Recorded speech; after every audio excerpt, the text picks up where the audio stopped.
Hey guys, this is Chandra and I'm here to show you the tutorial for this pocket folio that I made, and I sized it because I had 2 packs of the Simple Stories Carp Diem Snap Packs, and so I wanted to use these papers without having to cut, you know, a 12 by 12 paper pad or an 8 by 8 or whatever.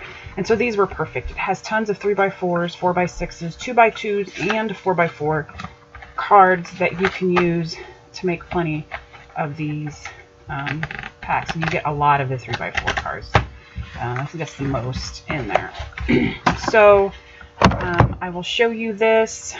Actually, so here's the front. Let me zoom out so that you can see the whole thing.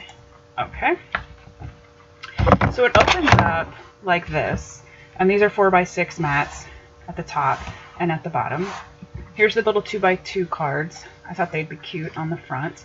There is a 1/4 inch gusset on these so that you can add embellishments that pop up and won't obstruct. It won't maybe be too bulky. Here's another 4 by 6 spot for a photo, and there's one there. Here's the bottom flap, and it's also 4 by 6, and it folds down.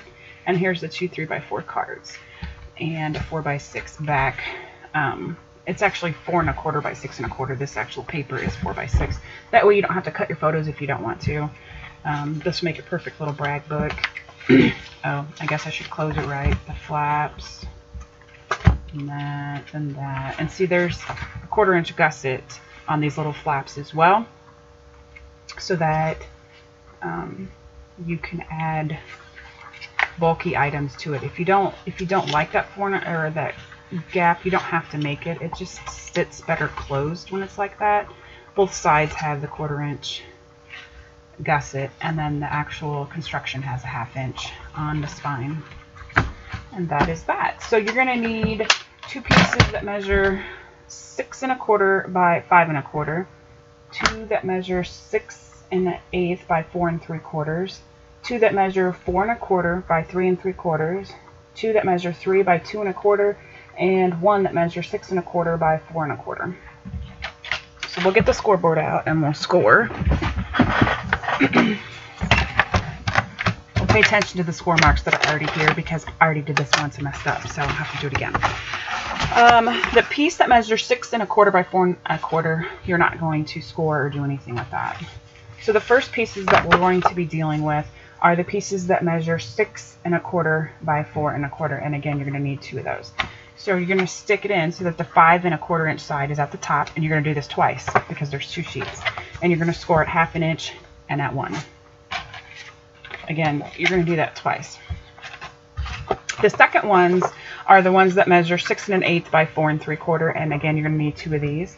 So you're going to stick it in the scoreboard so that the 4 3/4 inch side is at the top, and you're going to score at 1/2 inch, and then you're going to score at 3/4 inch. And this is that 1/2 inch or 1/4 inch gusset. So again, you're going to stick the 4 3/4 inch side at the top, score at 1/2 inch, and then at 3/4 inch.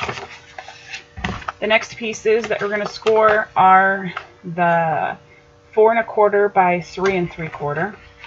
So you're going to stick the 3 3/4 inch side at the top, and you're going to score at 1/2 inch, and you're going to do that on both pieces. And the last pieces are the 3 by 2 1/4. So you're going to stick it in so the 3 inch side is at the top, and you're going to score at 1/2 inch.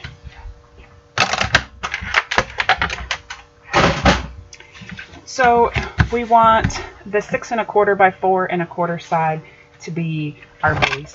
So I'm applying tape to the first flap on the piece that measures 6 1/4 by 5 1/4 that we have 2 1/2 inch score marks on. I'm going to apply tape to the first 1/2 inch score mark, which is right here. Now you can cut these corners off that first 1/2 inch flap just to make it easier for when you are matting. I'm sticking these to the back of this page, which at this point it doesn't matter because both sides are the same. So what I'm going to do is I'm going to fold it down so that that sticky part is facing down, and this is the folded part here. I'm going to line this folded part up with the cut edge of this paper. and then I'm just going to press it down. I'm also making sure that it's lined up from side to side because I don't want it to get on there crooked. And then I just burnish it. And now we're doing the second one. So again, I'm applying tape to the 1/2-inch flap that's right here.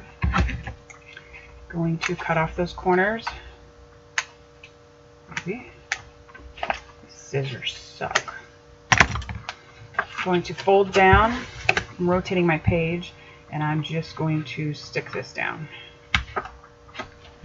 And again, doing that. So now this creates the base for this mini album. And again, because the papers I chose are going horizontal, that's the direction that I want my album to go. But you can certainly make it this way, you know, use whatever papers you want. So the next pieces are the ones that measure 6 1/8 by 4 3/4. We had 2 of those. It has a 1/2-inch fold and a 1/4 inch fold.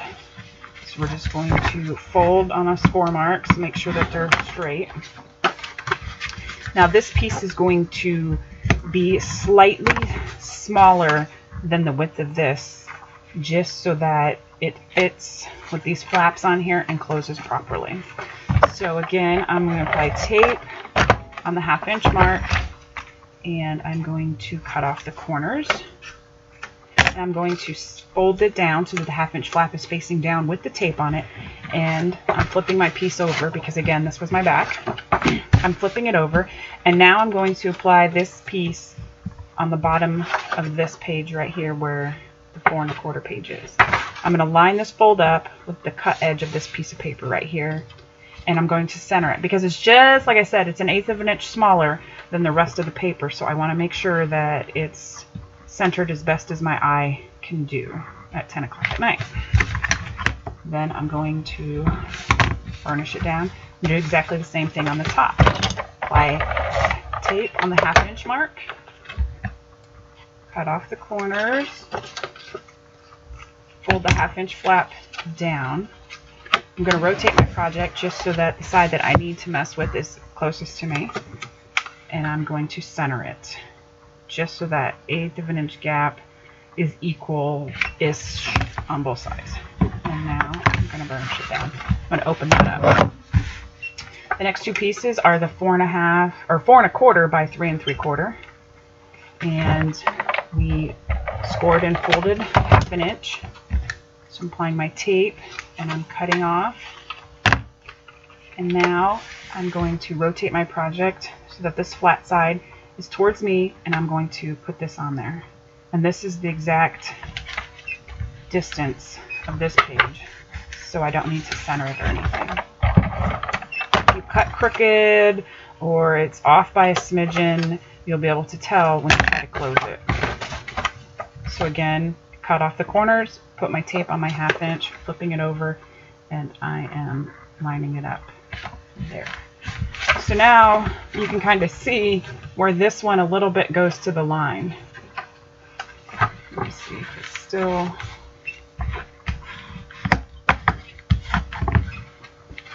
See if they still open and close the way they're supposed to. And if they do, you're right. If they don't, you'll have to just open it up, fold it back, take your scissors, and if there's any sticking out that you can see, then you'll just cut them off at that point. You don't have to deconstruct it or anything else. But if you see anything sticking out, you'll have to just trim it off. Now the last pieces are the 3 by 2 1/4 pieces, which we scored. And you don't have to put these on. I put them here because the 2 pictures that I chose, again, were that direction. They had words on them. I could have put them here if I wanted to, but then when he flipped it up, the words, you know, I'm weird about that. So you can put these little pieces anywhere as often as you want. You can add more of these little flaps here because we did add that gusset. You can add, you know, many more. Add them to here, whatever. These areas are slightly smaller. these are just a little bit less. It's like 3 7/8. This sheet here, after you add the gussets and stuff, so you'll have to cut down your paper just a little bit. These pages here are 4 1/4 by 6 1/4, so you don't have to cut anything off of those. Just wanted to make you aware that if it's shorter, you didn't do anything wrong. That's the way it's supposed to be. Attaching or applying tape to the 1/2 inch and cutting off the corners, and I'm putting it in there, and it's not even centered, so you can see. You can do whatever you want. It's your album. It's not right or wrong. Like when I see people post albums that they've made using my tutorials but putting their own spin on it. It's just creative license. I like it. I think it's awesome. So don't forget to share it on my Super Happy Scrapper Facebook page so that I can see the projects that you make. So here's the 2 flaps. This folds up, and there's 2 little flaps here. This one folds down, and those 1/4 inch gusset here, and then these fold up whichever way that you choose, and that is a 1/2 inch gusset. So I hope you guys liked this pocket folio, and I hope you guys have a great night. Bye.